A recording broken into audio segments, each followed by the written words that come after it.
Hi guys. Hi, this is Orla Quinn and yeah, I'm I'm going to record some videos around my work on sacred sexuality. So this is kind of the first of a series of videos. So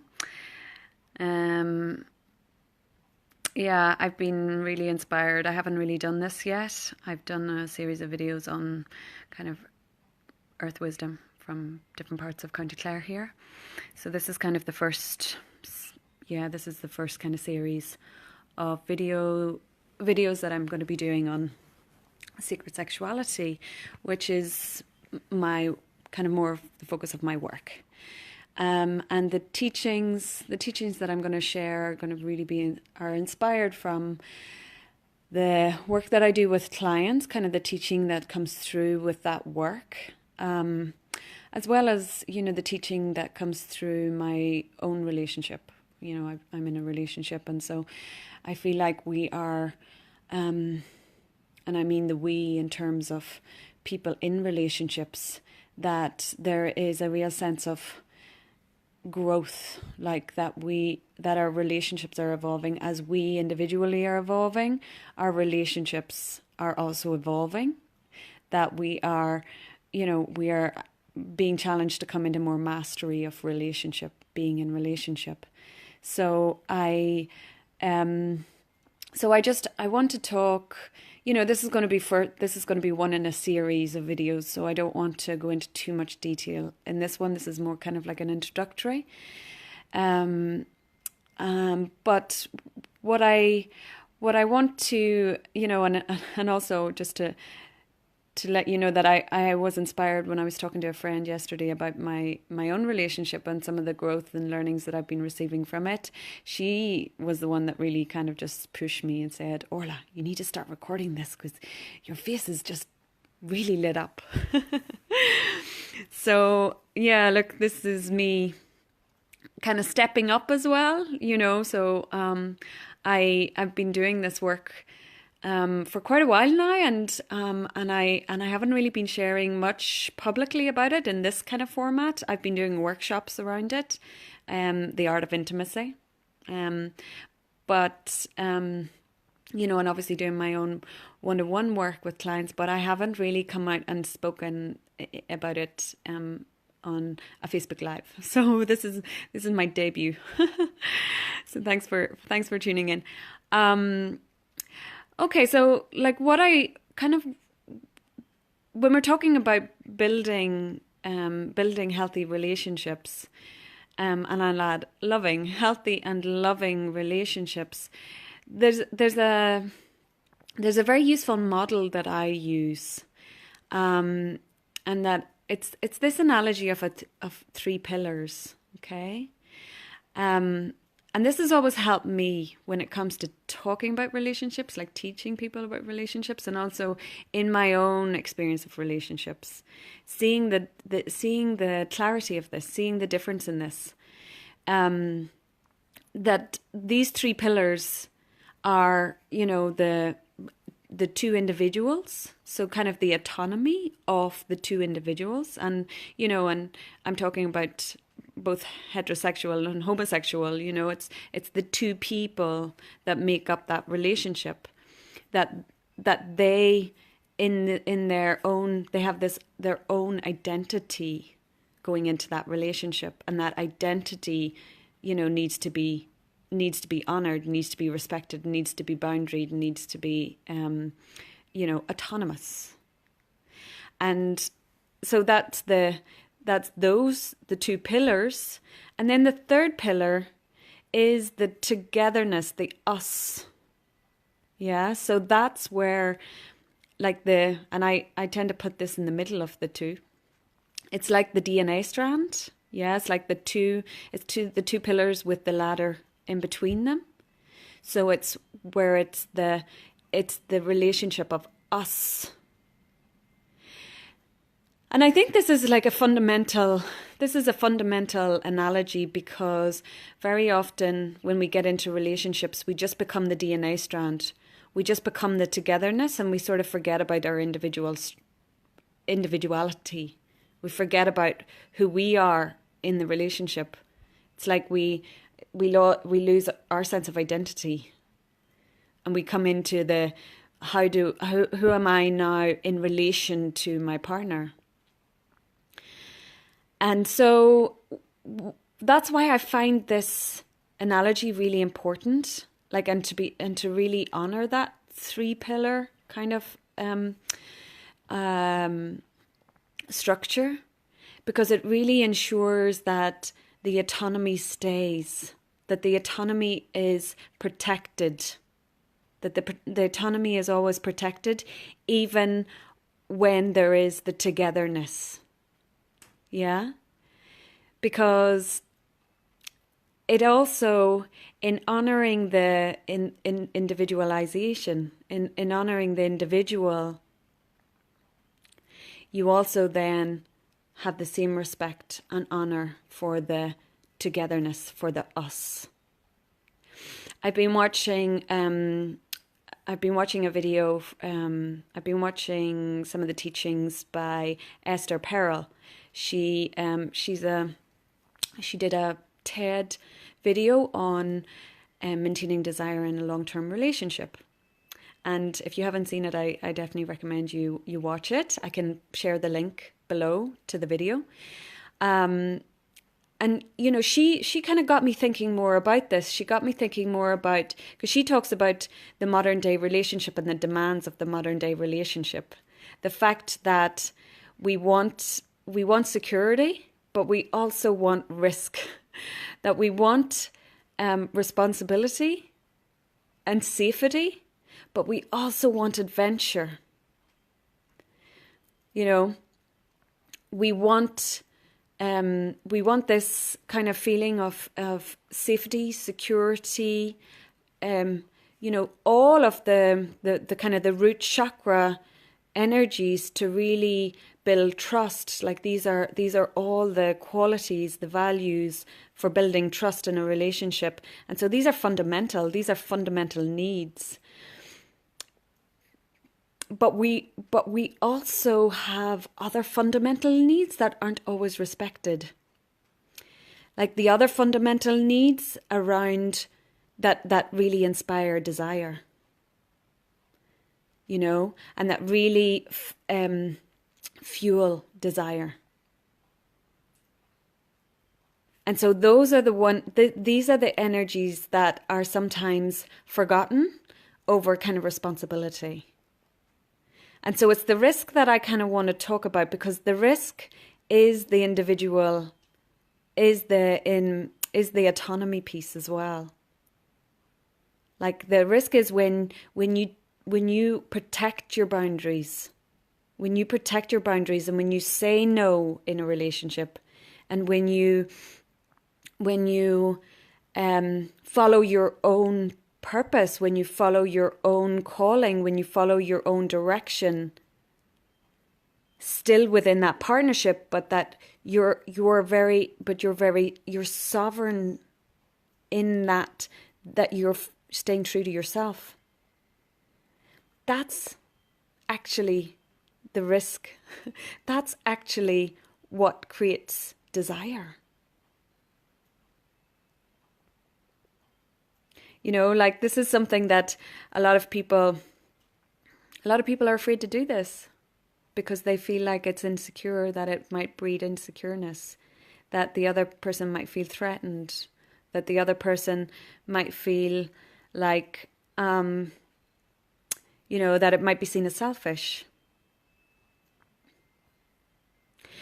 But actually it's this piece around, you know, following your own desire, following your own direction, following your own purpose, following your own truth, protecting your boundaries.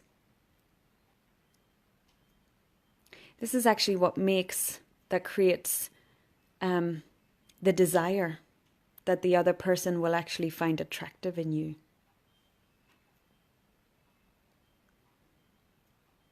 And we're often afraid to take these risks, to go to to create separation, because sometimes it's actually, sometimes it actually means separation. Often it means separation. In order to follow your own purpose, sometimes you need to take time out. Sometimes you need to, do something that requires you being distant. And sometimes that can cause, that can cause discomfort. But knowing that ultimately, the more truthful we are, the more autonomous we are, the more sovereign we are in the relationship, it's actually attractive. It's actually attractive.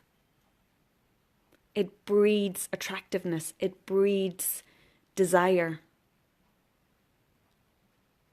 It makes, it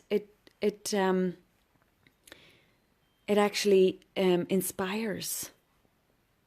It inspires. When you see your partner in their element, doing their thing, without you, they're just there doing their thing, and this is what Esther talks about in her video, that you're inspired by that, and you think, wow, they're sexy.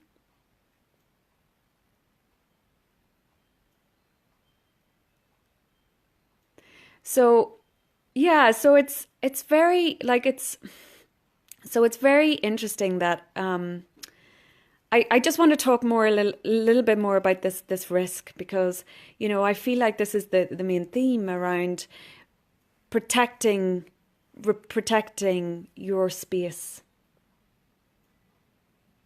Protecting your space, because I think in the next video, and I see your comment, Mark, that in the next video I'm going to talk about that, the togetherness, and how to really foster that togetherness. But in this video, I really want to concentrate on the, on this individual identity, because it's something that a lot of people are actually, they're actually afraid to fully step into it. And and what I would say is that that the protecting your boundaries, and even protecting your boundaries in the togetherness, like that means that very often it can cause argument, it can cause conflict, but that sometimes conflict is healthy, like that's what I would also be saying, don't be afraid of conflict. Like, don't be afraid of argument, because it's through that growth comes. It's through that that conflict. That's kind of the fire that the growth comes, that the transmutation happens. And it brings you into that place of really speaking your truth in a way that is not emotionally charged. It doesn't have to be emotionally charged. And of course, okay, maybe you are getting a lot of emotions projected at you for speaking your truth. But so the challenge is for you to hold that ground, speak your truth. And, and just to with respect at all times, just to communicate that that's what you're doing, is honoring your sovereignty. And that should not, and that does not need to impact the togetherness, because there's still love there, and there's still respect there, and there's still a need to grow that. That togetherness. But the more you speak your truth, the more they know who you are and what your needs are, and so that way it can grow into a stronger, firmer relationship. The more the truth is shared. And this is why, a relationship that has, I use this analogy of the rainbow. the more colors in the rainbow, the more kind of the more emotional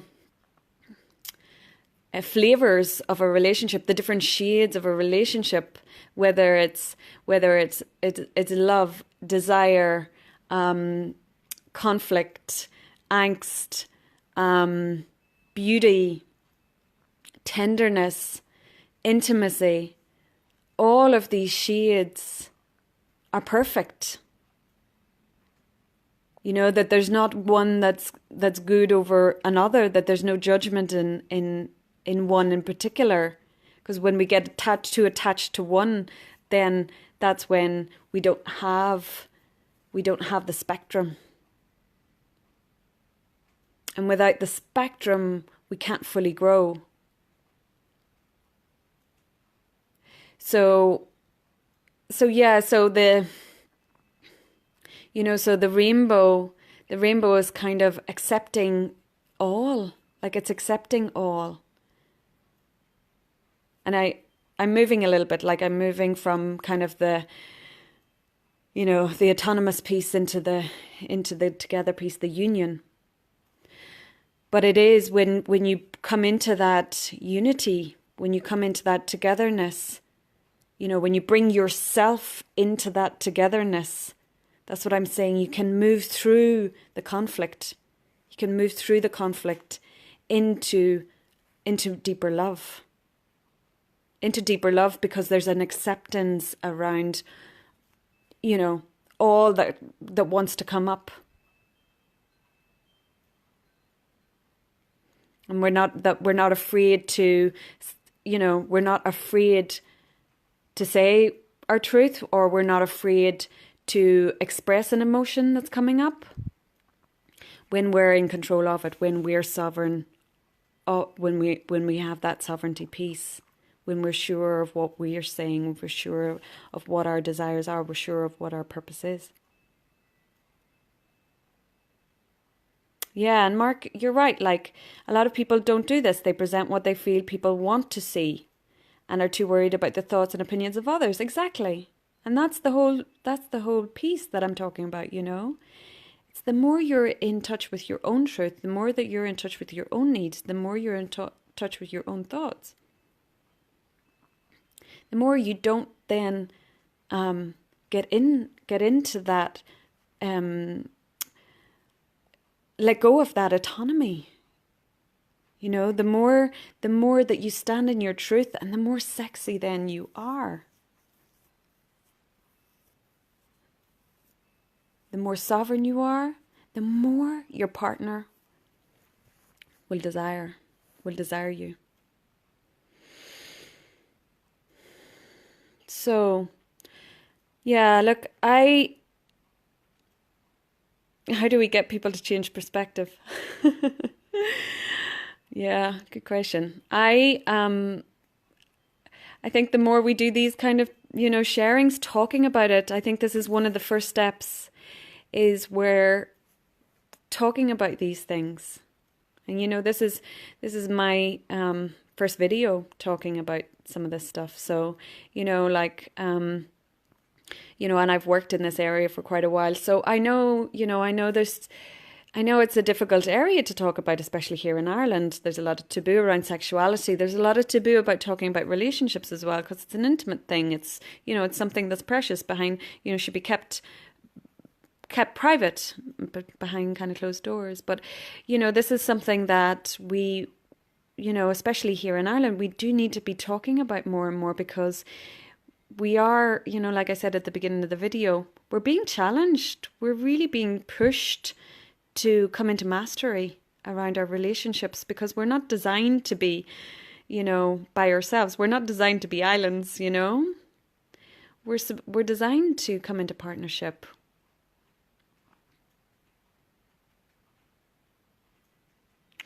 So, yeah, so I want to, I want to start with, this, just the fact we need to start talking about it. We need to start talking about it. And in talking about it, at least it's bringing our awareness to maybe some of the, to our own behaviors, our own practices, helping us reflect on our own relationships and how we show up in our own relationships. You know, and with that witnessing perspective, with that just self-inquiry, we're just looking at, well, where is it that I can grow in this? Where is it that I can bring this to a healthier place? Because we have that responsibility. We have a responsibility for ourselves and for each other. To not only, have that like self-growth, but also co-creating that growth. So, I think I'm going to end there. And I hope this resonated with you at some level, and thank you all for tuning in. And thanks for your comments that you really helped to co-create this. Thank you, Nova. Yeah, thank you so much. I'm really encouraged with your comments, and feel free to keep posting, like any more truths that are coming through for you, even put them in the comments below. I'm definitely going to be doing more videos on this, so keep tuned in. I also have there's a page, The Art of Intimacy, so I'll share the link to that as well, because I'm going to be posting these videos on that. And yeah, if you want to find out more about me, my website is triskelheart.com. Triskel, Triskele. Okay, folks, thanks so much for tuning in, and much love to you. Bye. Bye-bye.